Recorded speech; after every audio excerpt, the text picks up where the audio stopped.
എന്ത് എളുപ്പമാണ്. കഴുത്തിൽ താലി കെട്ടിയാണോ നാടകം കളിക്കുന്നത്? അതുകൊള്ളാം. മീരയുടെ പറച്ചിൽ കേട്ടാത്തൊന്നും മീരയ്ക്ക് മാത്രമേ പ്രശ്നമുള്ളൂ. ഈ താലി കെട്ടുന്ന എന്റെ ജീവിതമോ അതെന്താ മീര മനസ്സിലാക്കാത്തത്? മീരയ്ക്ക് വേണ്ടിയല്ലേ ഞാൻ എന്റെ അമ്മയോട് പോലും കള്ളം പറഞ്ഞത്. ആ കള്ളം വിശ്വസിച്ച് മീരയുടെ കഴുത്തിൽ ഞാൻ താലി കെട്ടണമെന്ന് എന്റെ അമ്മ ആഗ്രഹിച്ചു പോയതിൽ എനിക്കെന്ത് ചെയ്യാൻ പറ്റും? അതുകൊണ്ട് എന്റെ അമ്മയുടെ ജീവൻ രക്ഷിക്കാൻ വേണ്ടി, അതിനുവേണ്ടി മാത്രം മീരയുടെ കഴുത്തിൽ ഞാൻ താലി കെട്ടിയേ പറ്റൂ. ഇത് കഴിഞ്ഞാൽ ആരും കാണാണ്ട മീര തന്നെ അതങ്ങ് അഴിച്ചു മാറ്റിയേക്കും. പ്രശ്നം തീർന്നല്ലോ. പിന്നെ ഇതിന്റെ പേരിൽ മീരയുടെ ശരീരത്തിൽ തൊടാനോ മീരയുടെ മേൽ അവകാശം സ്ഥാപിക്കാനോ ഞാൻ വരില്ല. വരില്ല എന്ന് പറഞ്ഞാൽ വരില്ല. ഇത് സത്യം, സത്യം, സത്യം. ഇപ്പൊ വിശ്വാസമായല്ലോ. വാ വാ വാ, റെഡിയാവും റെഡിയാവും. വന്നേ വന്നേ. വിശ്വാസമായില്ല അല്ലേ? ഞാൻ നിനക്ക് വേണ്ടി ചെയ്തിട്ടുള്ള കാര്യങ്ങളിൽ ഏതെങ്കിലും ഒരെണ്ണം ഒരു ചെറിയ ഉപകാരമായിട്ടെങ്കിലും നിനക്ക് തോന്നിയിട്ടുണ്ടെങ്കിൽ ഞാൻ പറയുന്നു നീ വിശ്വസിക്കണം. ഇതിൽ കൂടുതൽ പറയാനൊന്നും എനിക്കറിയില്ല. വളഞ്ഞ വഴികളൊന്നും ഞാൻ ശീലിച്ചിട്ടുമില്ല.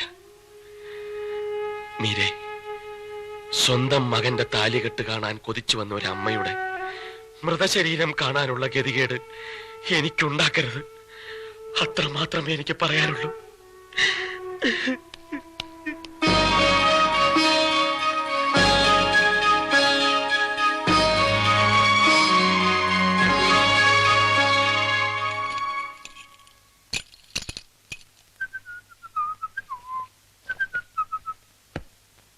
അല്ല, ഇതെന്തൊരു ഏർപ്പാടാ? കല്യാണം കഴിഞ്ഞിട്ട് ഇത്രയും ദിവസമായില്ലേ, എന്നിട്ട് ഇപ്പോഴും നീ ഇവിടെയും അവൾ അവിടെയാണ് കിടക്കുന്നത്. പോയി അവിടെ മുറി കിടക്കണം. എന്നിട്ട് എന്തിനാ? നിനക്ക് ഒളിഞ്ഞു വെക്കാനല്ലേ? അങ്ങനെ ഇപ്പൊ നീ ഞങ്ങളുടെ സീൻ കാണണ്ട.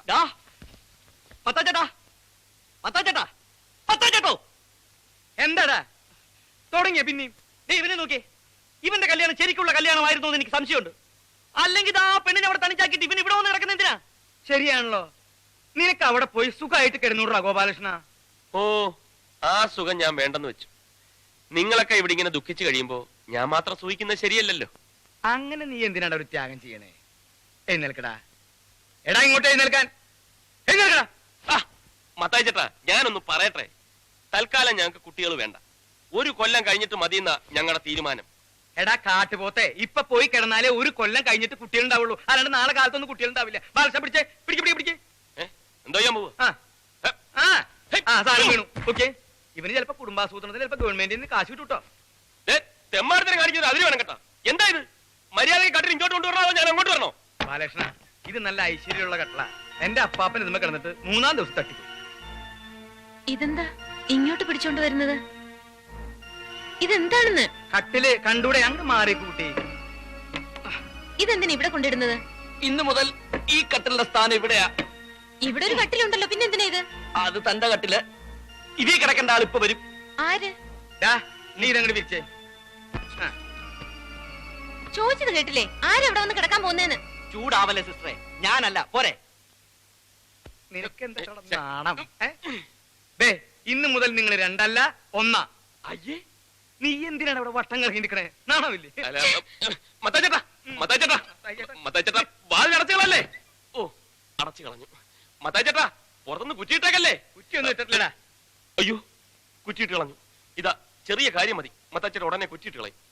മത്തായി ചേട്ടാ, മത്തായി ചേട്ടാ, സോറി ഉണ്ട് കേട്ടോ. എന്തിനാ എന്നെ ഇങ്ങനെ നോക്കുന്നത്? ഞാനല്ലല്ലോ, അവരല്ലേ എന്നെ കൊണ്ടുവന്ന് തള്ളിയത്. ഏതായാലും അവരുടെ മനസ്സിലിരിപ്പൊന്നും നടക്കാൻ പോകുന്നില്ല.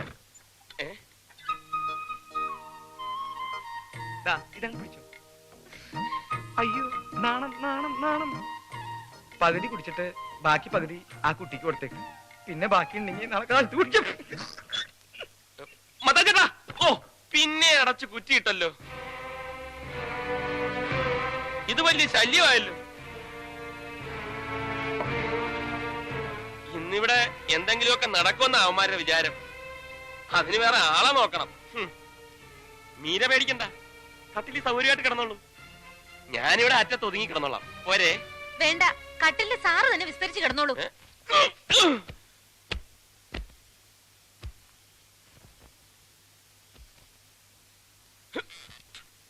ഓക്കെ, മീരയ്ക്ക് മീരയെ വിശ്വാസമില്ലെങ്കിൽ വേണ്ട.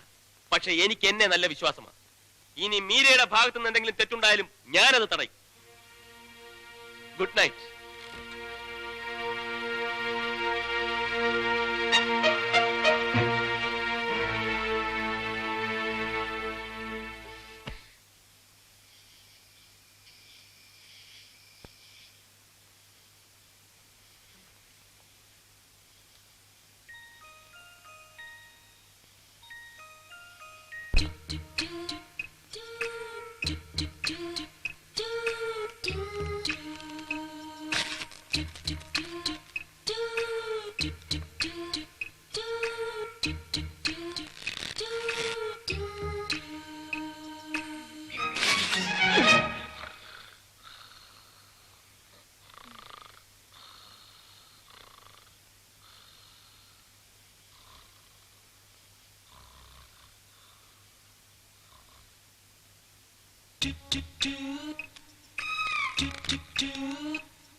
ഓക്കെ.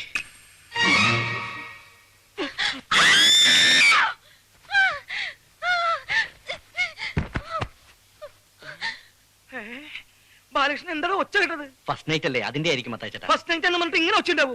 ഇത് ഫസ്റ്റ് നൈറ്റ് അല്ല, ലാസ്റ്റ് നൈറ്റ് ആണെന്ന് തോന്നുന്നത്. ഞാനങ്ങനെ ഇവിടെ വന്നു?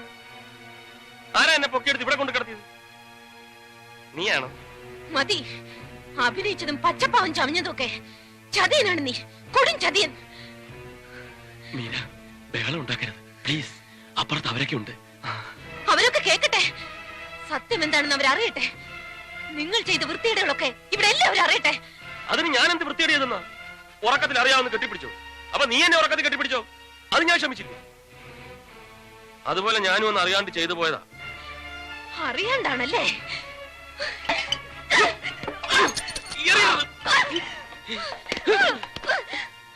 നീ അറിയാണ്ട് ചെയ്തതാണല്ലേ? നീ ശരിക്കും അറിയാണ്ടാണ് ഇതൊക്കെ ചെയ്യുന്നത്. എന്തായി കാണിക്കുന്നത്? ഞാൻ അപ്പോഴേ പറഞ്ഞതല്ലേ എന്റെ ശരീരത്തിൽ തൊട്ടു പോരുന്നുണ്ട്, തൊടാൻ ഞാൻ സമ്മതിക്കില്ലെന്ന്. എന്നിട്ടും നീ ഇതല്ലേ, ഈ ചരട് എന്റെ കഴുത്തിൽ കെട്ടിയ അധികാരത്തിലല്ലേ നീ എന്നെ തൊട്ടത്? ആ അധികാരം ഞാൻ ഇപ്പൊ തന്നെ അവസാനിപ്പിച്ചേക്കാം. കൈയെടുക്ക്. ഞാൻ പറയുന്ന ഒന്ന് കേൾക്ക്. പൊട്ടിക്കരുത്.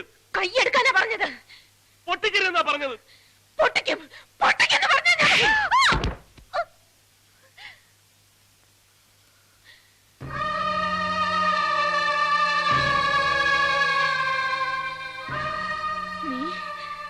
നീ എന്നെ തല്ലിയല്ലേ? നിന്നെ തല്ലുകയല്ല, കൊന്നു കുഴിച്ചു മൂടുക വേണ്ടത്. ഇനി ആ താലിയിലെങ്ങനെ തൊട്ടാലുണ്ടല്ലോ, കൊന്നുകളയും നിന്നെ ഞാൻ. വേണ്ട, നീ എന്നെ കൊല്ലണ്ട. ഞാൻ ചാവല്ലേ നിനക്ക് വേണ്ടു? ഞാൻ ചത്തോളാം, ഞാൻ തന്നെ ചത്തോളാം. പോ, എവിടെയെങ്കിലും പോയി ചാവ്. കാണിച്ചു തരാം, എല്ലാത്തിനും ഞാൻ കാണിച്ചു തരാം. എന്റെ ശവത്തിന് നിങ്ങളെ കൊണ്ടൊക്കെ ഞാൻ സമാധാനം പറയിക്കും. നോക്കിക്കോ.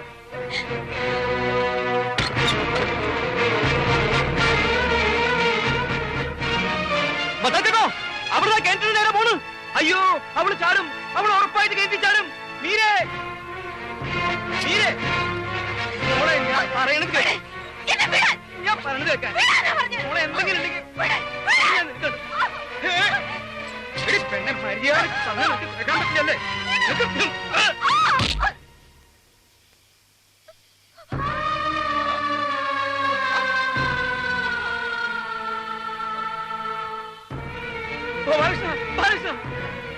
അയ്യോ മീരേ, ബാലകൃഷ്ണ പൊക്കടാ.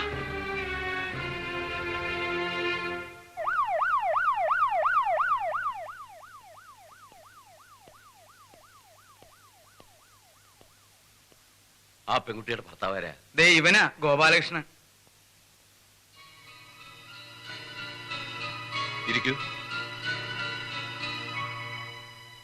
ഗോപാലകൃഷ്ണൻ ഭാര്യയുമായിട്ട് സ്ഥിരം വഴക്ക് കൂടാറുണ്ട് അല്ലേ? ഇല്ല, ഇങ്ങനെ ഒരു സംഭവം ഇതാദ്യമായിട്ടാ. അല്ലല്ലോ ഗോപാലകൃഷ്ണ, റോഡിൽ കിടന്ന് നിങ്ങൾ ഒരിക്കൽ വഴക്ക് കൂടിയിട്ടില്ലേ? എന്നിട്ട് ഈ എന്റെ കാറിന്റെ മുമ്പിൽ ചാടി അവൾ ചാകാൻ ശ്രമിച്ചില്ലേ? ഉവ്, അതെപ്പോ? അതൊക്കെ ഉണ്ട്, കല്യാണത്തിന് മുമ്പാ. അപ്പൊ അവൾ ഇങ്ങനെ ആത്മഹത്യ ചെയ്യാൻ ഒരുങ്ങുന്നത് ഇതാദ്യമായിട്ടല്ല. അല്ല. അത് മാത്രമല്ല, ഒരിക്കൽ അവൾ എന്നോടും പറഞ്ഞിട്ടുണ്ട്, അടുപ്പിലാളുന്ന തീ നോക്കി നിൽക്കുന്നുണ്ട്. ഞാൻ ചോദിച്ചപ്പോ തീ ചാടി മരിക്കുന്നത് അവൾക്ക് ഇഷ്ടമെന്ന്. ആ, അത് അവൾ എന്നോടും പറഞ്ഞിട്ടുണ്ട്. അവൾക്ക് കിണറ്റിൽ ചാടി മരിക്കാൻ ഭയങ്കര കൊതിയാണെന്ന്. അപ്പോ എന്റെ ഊഹം ശരിയാണ്, ഷീ ഈസ് അബ്നോർമൽ. അപ്പോ എന്റെ ഊഹവും ശരിയാണ്, അവൾക്ക് ഭ്രാന്താണല്ലേ? ഭ്രാന്തെന്ന് പറയാൻ പാടില്ല, ഒരു തരം മാനസിക രോഗം, ആത്മഹത്യാ പ്രവണതയുള്ള ഒരു മാനസിക രോഗി. ഞങ്ങളുടെ ഭാഷയിൽ പറഞ്ഞാൽ എ സൂയിസൈഡ് മാനിയാക്ക്. മരണം സ്വയം വരിക്കുക, ആ മരണത്തിലൂടെ മറ്റുള്ളവരോട് പ്രതികാരം ചെയ്യുക, അതാ അവളുടെ ഉദ്ദേശം. അല്ലെങ്കിൽ അവൾ ഇങ്ങനെ ഒരു കത്തെഴുതി എപ്പോഴും കൂടെ കൊണ്ട് നടക്കേണ്ട കാര്യമില്ലല്ലോ. ഇതെനിക്ക് അവളുടെ കയ്യിൽ നിന്ന് കിട്ടിയതാ. ഇതിലെന്താ എഴുതിയിരിക്കുന്നതെന്ന് ഞാൻ വായിക്കാം. പ്രിയപ്പെട്ട അച്ഛന്, ഞാൻ ഒരിക്കലും ആത്മഹത്യ ചെയ്യില്ല. എന്റെ മരണം അതേത് നിമിഷത്തിലും സംഭവിക്കാം. അങ്ങനെ സംഭവിച്ചാൽ അച്ഛൻ അറിയണം അതൊരു കൊലപാതകമാണെന്ന്. എന്റെ ഭർത്താവാണ് എന്നെ കൊന്നിരിക്കുന്നതെന്ന്. അച്ഛന്റെ മകൾ മീര.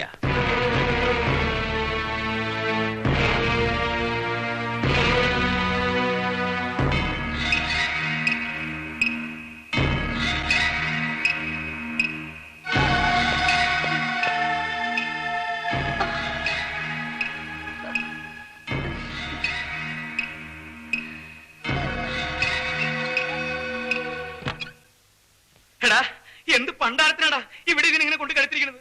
എവിടെങ്കിലും കൊണ്ടുപോയി കളയുണ്ടോ ഇതിന്? കളയേ? എവിടെ കൊണ്ട് കളയാൻ? കളയാൻ അവള് പൂച്ചക്കുട്ടിയും പട്ടിക്കുട്ടിയൊന്നും അല്ല, ഇവന്റെ ഭാര്യ. നീ ഇത് അനുഭവിക്കണോടാ, ആയുഷ്കാലം മുഴുവനും നീ ഇത് അനുഭവിക്കണം. മതിയോ ശവത്തി കുത്തിയത്? കുത്തും, ഈ ശവത്തി ഞാൻ ഇനിയും കുത്തും. എന്നെ അത്രയ്ക്ക് കുത്തിയിട്ടുണ്ടവൻ. എന്റെ നായകൻ തട്ടിയെടുക്കാല്ലേ മത്തായിച്ചേട്ടാ ഇവന് ഈ അക്രമം മുഴുവൻ ചെയ്തത്. വഴീനങ്ങാണ്ട് ഒരു ഭ്രാന്തി പെണ്ണിനെയും പിടിച്ചോണ്ട് വന്നിട്ട് എന്റെ അമ്മാവന്റെ മകളാണ്, മുറപ്പെണ്ണാണ്, നിനക്ക് എന്തോ ഒരു അഹങ്കാരം ഉണ്ടായിട്ട് വേണം ആ ഭ്രാന്തി പെണ്ണിന്റെ എഴുതി താലി വരെ കെട്ടില്ലേറാ നീ. എന്നിട്ടെല്ലാം കഴിഞ്ഞിട്ട് ഇപ്പൊ എവിടെങ്കിലും കൊണ്ട് കളഞ്ഞ അവള് പോവോ? ഒഴിഞ്ഞു പോടോ അവള്. അവൾ അങ്ങനെ ഒന്നും ഒഴിഞ്ഞു പോവില്ല മത്തായിച്ചേട്ടാ, ഇവനെയും കൊണ്ടേ അവള് പോവും. നീ ഇതൊന്നും കേൾക്കണില്ലേ? കേൾക്കാതിരിക്കേണ്ട അവന്റെ ചവിട്ടി പഞ്ഞു വെച്ചേക്ക്. അവനോടല്ല പറഞ്ഞത്, മാതാവിനോടാ. ഓഹോ, മാതാവിനോടും കർത്താവിനോടൊന്നും പറഞ്ഞിട്ട് കാര്യമില്ല. ഇതൊക്കെ ഓരോരുത്തരുടെ വിധിയാ, അതിനി നമ്മളായിട്ട് തടയാതിരുന്നാ മതി. വിധിയാ? എന്ത് വിധി? ഓടോടുന്നു. എടാ ഗോപാലകൃഷ്ണ, നീ പേടിക്കണ്ട, നീ അവളെ ഇവിടുന്ന് പറഞ്ഞു വിട്. ബാക്കി കാര്യം ഞാൻ ഏറ്റുന്നു. ഏറ്റല്ലോ. ഒടുക്ക അവൾ എവിടെങ്കിലും ചാടി ചത്തിട്ട് ശവം കൊണ്ട് പോലീസുകാർ വരുമ്പം അതും കൂടെ അങ്ങ് ഏറ്റോണം.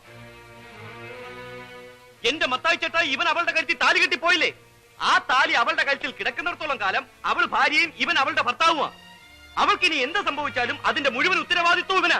അത് നേരാണല്ലോ. അപ്പൊ ഇനി എന്താ ഒരു മാർഗം? ഒറ്റ മാർഗമേ ഉള്ളൂ. ഇവന് രക്ഷപ്പെടണമെന്നുണ്ടെങ്കിൽ ഇവൻ കെട്ടിയ താലി ഇവൻ തന്നെ പൊട്ടിക്കണം. എന്താ? അതവന് സമ്മതമല്ല.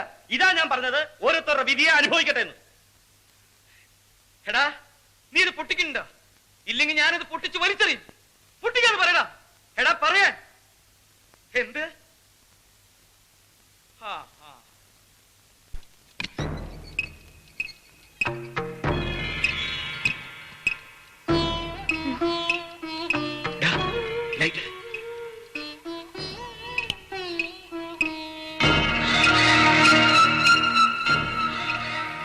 ചെല്ലടാ, ചെന്ന് പൊട്ടിക്കട താലി.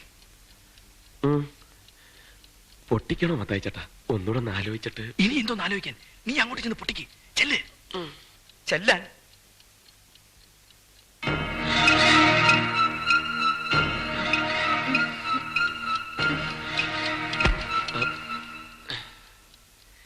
തിരിഞ്ഞു കളഞ്ഞ്.